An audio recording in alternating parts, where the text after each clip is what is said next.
Last year I met a girl. Smart and successful, she had the world in the palm of her hand. Beautiful and sweet, she had eyes layered with owl feathers and hair that bled from a head that housed pain like you've never seen. Her name was Sarah, and I've loved her ever since. Then there was Violet. Wild and free, she fell in love with every person she'd meet, and her charm flowed from her lips like the cheap red wine that she'd drink. She had her vices, but the love was nicer than the loneliness and the light at the end of the tunnel. I've loved her ever since.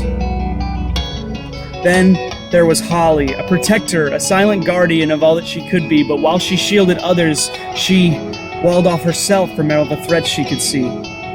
She was determined to fend off the hurting and those who could not set themselves free, and I've loved her ever since. Then there was Bobby.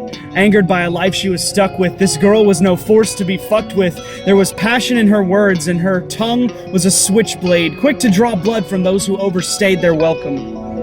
Her expressions cut deeply, but she always took care to clean up from the bleeding. And the scars on her arms told a story that would haunt your dreams and make you weep.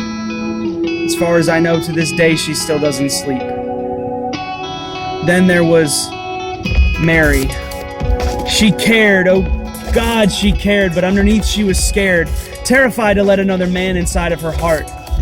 So innocent, yet so sad. I often wondered how someone could hurt something so wonderful, so bad. Try as I might, I couldn't quite get in, but I never gave up.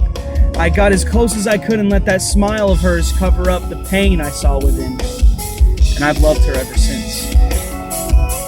The funny thing about these 5 young ladies is that they are all the same, each one of them a different piece of the girl that I loved, and each with a different name. Now, while their stories varied, she struggled to cope with the scary truth that her honor was stolen from her by the men in her youth. I hoped and I prayed that she would find the piece of her soul that she left behind in the mess, that she would fill the hole that they left in her chest that I never quite fit. But I've loved her ever since.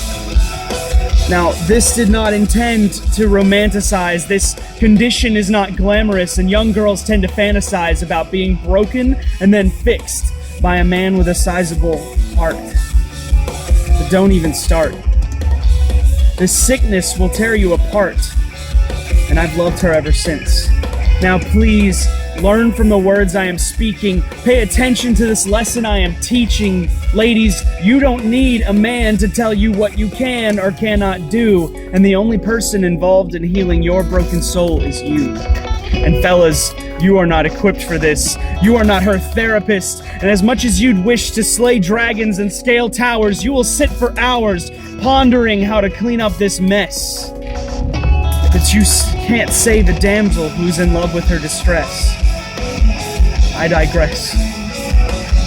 She's gone, and I've loved her ever since.